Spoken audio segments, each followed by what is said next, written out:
kú ilé láàárọ̀ yìí lórí ìkànnì Adáraníwà Multimedia Limited yún ìkànnì Adáraníwà TV. Ẹ má gbàgbé tí ẹ lè gbàgbé nítorí pé Ọlọ́run ọba ló fún wa lórí ọ̀fẹ́ yìí. Àjímúná ìròyìn rèé níkànnì Adáraníwà TV pẹ̀lú dókítà Ọlámídé atọ́kùn ètò yìí. Iná ni ìyálóde ọmọwàmíwà Àríkẹ́. Ẹ wò ẹja tún máa jalè láàárọ̀ yìí bí àpò ẹ̀wà bí àpò ìyèrè àti bí àwọn àpò ilé tó ṣe bẹ́ẹ̀ tó ti pọ̀ ńlẹ̀ bí bíbá. Ẹ wò ìwé ìròyìn Daily Post ló kọ́kọ́ wà lójú ọwọ́ mi láàárọ̀ yìí ò níbi tí wọ́n ti sọ yìí pé Nàìjíríà náà ló ti burú jáì ju bó ti ṣe bẹ́ẹ̀ ju bí o ṣe bá a lọ o.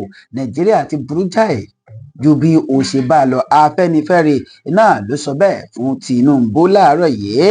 Ẹgbẹ́ Afẹ́nifẹ́re Pan Yoruba Social Cultural and Social Political Organization náà ni wọ́n ti ṣe bẹ́ẹ̀ tí wọ́n sọ pé ó bà àwọn lójú jẹ́ o wípé ìṣèjọba tó ń bẹ lóde yìí náà ni ọrọ̀ ajé orílẹ̀-èdè wa Nàìjíríà náà ni kò yé mọ́ bí tí wù kó mọ́ o. Wọ́n ní kódà wọ́n ní látìgbà tí wọ́n ti gba ìjọba báyìí wọ́n ní láti ọwọ́ ààrẹ Bọ́lá Ahmed Tinubu bí wọ́n ṣe gba ìjọba wọ́n ní ṣe ni wọ́n kàn ṣe bẹ́ẹ̀ tí wọ́n kàn kígbe wọ́n ní ìṣèjọba ààrẹ Bọ́lá Ahmed Tinubu náà ni nǹkan ti dojúrú mọ́ lọ́wọ́ o tó sì jẹ́ wípé gbogbo nǹkan tó yẹ kán máa ṣe bẹ́ẹ̀ kán máa ṣe náà ni wọn kò ṣe. Wọ́n ní Nàìjíríà ti burú jáì ju bí ààrẹ Bọ́lá Ahmed Tinubu bí ó ṣe bá a lọ. Tẹ́ ẹ bá wá fẹ́ ka ìyókù ẹ wọnú ìwé ìròyìn Daily Post tó jáde láàárọ̀ yìí lọ.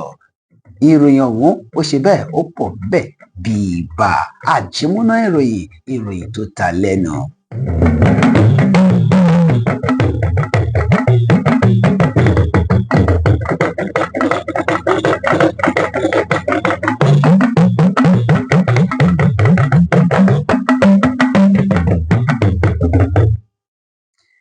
Ẹ wò ẹ jẹ́ á tún bẹ̀rẹ̀ báyìí láti inú ìwé ìròyìn wo mo wà. Ìwé ìròyìn Daily Post náà ni mo ṣe bẹ́ẹ̀ tí mo ṣe wà o níbi tí wọ́n ti sọ yìí pé inú fún ẹ̀dọ̀fu náà ló gba olúùlú orílẹ̀-èdè wa Nàìjíríà kan o nítorí wípé àjẹrò náà ló ṣe bẹ́ẹ̀ tí ó dá àwọn ọlọ́pàá lóhùn léyìí tí ó fẹ́ lọ bá wọn lónìí tí ṣe ọjọ́bọ̀ yìí o. Wọ́n ní ọ̀pọ̀lọpọ̀ àwọn èèyàn náà ni wọ́n wà nínú fún ẹ̀dọ̀fù níbi ó ti jẹ́ wípé ààrẹ ẹgbẹ́ àwọn òṣìṣẹ́ ní orílẹ̀-èdè wa Nàìjíríà náà ni ó jẹ́ wípé ó fẹ́ lọ ṣe bẹ́ẹ̀ tí ó fẹ́ lọ dá àwọn ọlọ́pàá eléyìí tí wọ́n pè é lóhùn ní òní olónìí yìí gẹ́gẹ́ bí wọ́n ti sọ.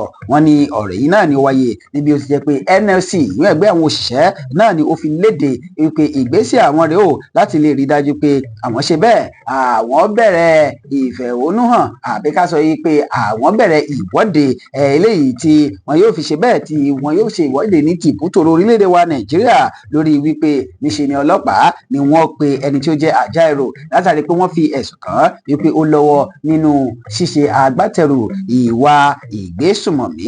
Ẹ wò ìròyìn ọ̀hún náà ló ó pọ̀ ńbẹ̀ o. Ẹni tí ó jẹ́ akọ̀wé àgbà fún ẹgbẹ́ àwọn òṣìṣẹ́ ní orílẹ̀-èdè wa Nàìjíríà Emmanuel Igbo ní àná lánàá náà ni ó fi ọ̀rọ̀ ọ̀hún léde. Ẹ wò ìròyìn ọ̀hún ó ti bà ẹ lọ sínú ìwé ìròyìn Daily Post tó jáde lónìí kẹ̀mú tìyín kẹ̀mú ńbẹ̀.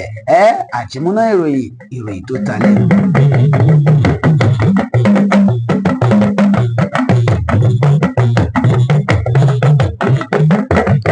Ó ti wà nípínlẹ̀ Edo báyìí o níbi tí wọ́n ti sọ yìí pé ìpínlẹ̀ Edo náà ló ti ṣàkọọ́lẹ̀ èèyàn 8 ọ̀tọ̀ọ̀tọ̀ eléyìí tí kọ́lẹ́rà tí ó ti mú báyìí o. Àìsàn onígbá méjì náà ló tún fojú hàn gbangbangba ní ìpínlẹ̀ Edo níbi ìjọba ìpínlẹ̀ Edo bí wọ́n ti sọ yìí pé èèyàn 8 ọ̀tọ̀ọ̀tọ̀ náà ni ó ṣe bẹ́ẹ̀ tí wọ́n fura sí wípé ó ní àìsàn onígbá méjì tá a mọ̀ sí kọ́lẹ́rà eléyìí tí wọ́n ti ṣe àkọọ́lẹ̀ rẹ̀ ní ìpínlẹ̀ ọ̀hún. Ìwé ìròyìn Daily Post náà ni ó ṣe àkọọ́lẹ̀ rẹ̀ pé ẹni tí ó jẹ́ adarí fún ẹ̀ka eléyìí tí ó ń rí sí ọ̀rọ̀ ètò ìlera ní ìpínlẹ̀ ọ̀hún Dr. Ojeifo Stephenson náà ni ó ṣe bẹ́ẹ̀ tí ó fi ọ̀rọ̀ léde fún àwọn oníròyìn níbi ìpàdé àwọn oníròyìn eléyìí tí wọ́n ṣe ní Benin eléyìí tí ó sì jẹ́ pé gẹ́gẹ́ bí wọ́n ti sọ ọ́ àná yìí náà ni wọ́n fi ọ̀rọ̀ ọ̀hún léde. Ẹ wò ọ̀rọ̀ pọ̀ nínú gbogbo àwọn ìròyìn ọ̀hún eléyìí tí ó sì jẹ́ pé ẹ kà á ní àkàtán bẹ́ẹ̀ bá fẹ́ kà á. Ìwé ìròyìn Daily Post náà ni ó ṣe bẹ́ẹ̀ tí ó ṣe àkọọ́lẹ̀ rẹ̀ lónìí o. Kọ́lọ́hun dákun kó ṣàánú wa gbogbo àwa tí à ń ṣe bẹ́ẹ̀ tí a jẹ́ èèyàn tí a jẹ́ àgbàlagbà ẹ jẹ́ á máa tún ilé ṣe, àwa tá a jọmọdé ẹ jẹ́ á máa tún ilé ṣe, àwa tá a jọ̀dọ́ ẹ jẹ́ á táyìíká wa ṣe o, gbogbo ibi tá a bá wà ẹ jẹ́ káyìíká wa kó mọ́ tónítóní. ẹ wò ó ìròyìn ọ̀hún pọ̀ ńbẹ̀, ẹ jẹ́ kí n tún mú ìròyìn yìí wá. inú ìwé ìròyìn Daily Post náà ni mo ṣe wà o, níbi tí ìròyìn ọ̀hún ti ń sọ pé àwọn ọmọ ológun orílẹ̀-èdè wa Nàìjíríà wọ́n ní wọ́n ṣe bẹ́ẹ̀ wọ́n fi ṣìkún òfin wọ́n fi gbé àwọn agbésùnmọ̀mí, wọn láwọn agbésùnmọ̀mí tó ń fi ṣìkún òfin gbé wọn ni wọ́n ṣe bẹ́ẹ̀ wọ́n gbẹ̀mí lẹ́nu àwọn agbésùnmọ̀mí àti àwọn ajínigbé eléyìí tí wọ́n ṣe bẹ́ẹ̀ tí wọ́n jí ẹnìkan tí ó jẹ́ òṣìṣẹ́ ológun tó ti fẹ̀yìntì tí wọ́n jí gbé.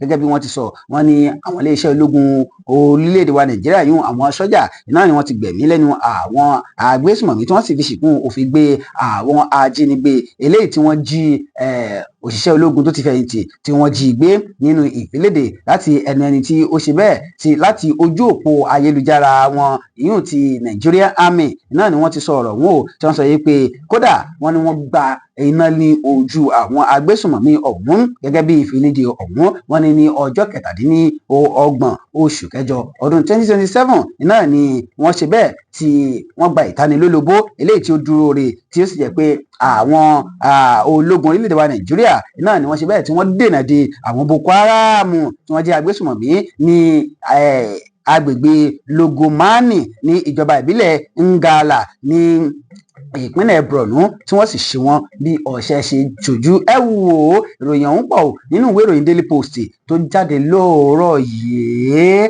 àjímúná ìròyìn tó ta lẹ́nu jẹ́rí ẹ̀rí.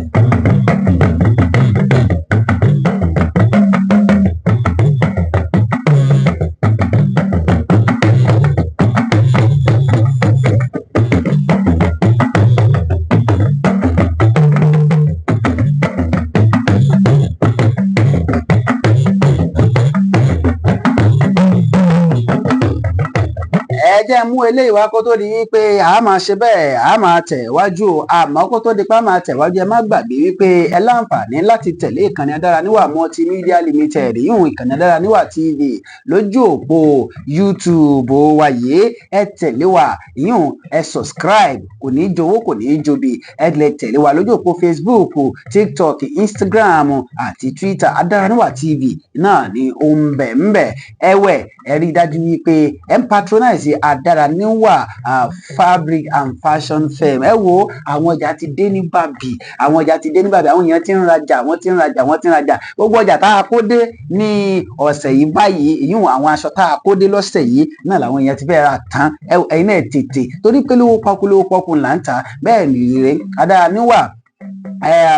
Adáraníwà supervising agency ẹ rí dájú pé ẹ gbé iṣẹ́ fún wa. nọ́mbà wa rèé o 08131158414 tàbí kẹ́ ẹ pé nọ́mbà ti dókítà Ọlámídé 08034865342 08034865342. ẹ wò ó Adáraníwà Multimedia Limited àti gbẹ̀rẹ̀gẹ̀jigẹ̀ àwọn èèyàn tún ti ọ́dà fún òfin mi o, òfin eléyìí tá a dìríbà yìí ó ti lọ bẹ́ẹ̀. àwọn èèyàn tún ti ọ́dà fún òfin mi báyìí. ọdúnpẹ́ lọ́wọ́ Ọlọ́run láti òkè òkun náà ni wọ́n ti ọ́dà from abroad wọ́n ti ọ́dà fún òfin eléyìí. kódà wọ́n ní àwẹ̀ 24 parts náà ni wọ́n ọ́dà fún torí pé wọ́n fẹ́ lò ó ni. adúpẹ́ lọ́dọ̀ Ọlọ́run. ẹ wo ẹ jẹ́ máa tẹ̀wájú nínú ìwé ìròyìn Daily Post ni mo ti wà níbi tí wọ́n sọ pé abẹnú àtẹ́lu obìnrin tó jẹ́ ẹ̀yà Ìgbò eléyìí tí ń dúnkokò láti fún àwọn Yorùbá àti àwọn Ẹdó ní májèlé jẹ. Ọ̀hánẹsẹ̀ náà ló sọ bẹ́ẹ̀. Ọ̀hánẹsẹ̀ Ìndí Ìgbò yìí ẹgbẹ́ tó ga jùlọ ní ẹ̀yà Ìgbò ní àná alánà yìí náà ni wọ́n ti bẹnu àtẹ́lu fọ́nrán fídíò kan eléyìí tí ó ń jà káàkiri yànrìnyànrìn níbi tí arábìnrin kan tó ti ń dúnkokò wípé òun ó ṣe bẹ́ẹ̀ òun ó fún àwọn ọmọ Yorùbá àti àwọn ẹ̀yà Ẹdó tóun ó fún wọn ní májèlé jẹ nínú ojú òpó TikTok. ọ̀yìn náà ni fọ́nrán fídíò ọ̀hún tó ti jáde o, tí fọ́nrán fídíò ọ̀hún tó ti ṣàpẹẹrẹ arábìnrin ọ̀hún eléyìí tí wọ́n pè ní Anya Anambra eléyìí tí ó sọ pé kí àwọn Ìgbò kí wọ́n ṣe bẹ́ẹ̀ kí wọ́n fi májèlé sínú oúnjẹ àwọn Yorùbá àti àwọn Ẹdó. ó ní gẹ́gẹ́ bí ó ti wáyé nínú fọ́nrán fídíò ọ̀hún wọ́n ní arábìnrin ọ̀hún náà ló ṣèlérí wípé òun ó máa ṣe bẹ́ẹ̀, òun ó máa ṣe àtìlẹ́yìn fún òun ó sì máa ṣe ìrúsókè fún àwọn ẹ̀yà Ìgbò láti máa ṣe bẹ́ẹ̀, láti máa fi májèlé sí oúnjẹ àwọn Yorùbá àti àwọn ẹ̀yà Bìní, lẹ́ni tí ó sọ yìí pé kí Ìgbò kí wọ́n ṣe bẹ́ẹ̀, kí wọ́n gbé ọkàn búburú, ọkàn bí, ọkàn ìṣenilá níṣùtá, kí wọ́n ṣe bẹ́ẹ̀, kí wọ́n gbé wọ̀. Ẹ wò ó, gẹ́gẹ́ bí ó ti sọ, ó ní kódà ó ní kí wọ́n bẹ̀rẹ̀ láti máa fi májèlé sí oúnjẹ àwọn Yorùbá àti àwọn Ẹdó. Ó ní gbogbo àwọn Yorùbá àti àwọn Bìní eléyìí tó ń bá rí lòun máa fi oúnjẹ, òun máa fi májèlé sínú oúnjẹ wọn. Ẹ wo ìròyìn ọ̀hún ní agbára, ṣùgbọ́n àwọn Ìgbò Ohanaeze Ìgbò náà ni wọ́n sọ pé wọ́n láwọn bẹnu àtẹ́lù, wọ́n láwọn ó sì ṣèwádìí eléyìí tí ó ṣe bẹ́ẹ̀ tó kún rẹ́rẹ́. Ẹ wò ó, oníjù báyìí lọ lórí ìròyìn àjímúná fún tòní níkànnì Adáraníwà TV. Bẹ́ẹ̀ bá fẹ́ ṣe bẹ́ẹ̀, bẹ́ẹ̀ bá fẹ́ darapọ̀ mọ́ wa, àwọn ojú òpó gbogbo ẹ ti lè darapọ̀ mọ́ wa o. Adáraníwà TV náà ni ẹ sì má gbàgbé àti gbé iṣẹ́ fún Adáraníwà agency, supervising agency. Ẹ má gbàgbé àti gbé iṣẹ́ fún Adáraníwà supervising agency. Títí ọ̀la tátùjọ máa pàdé. Samuel Olúbáyọ̀ Lámídé ló pọ̀ mí, apọ́n mi kò represent MC tó gba skiyaski ẹgbẹ́ yaski entertaining, refreshing and tantalizing. Ẹ wò ó dàbọ̀.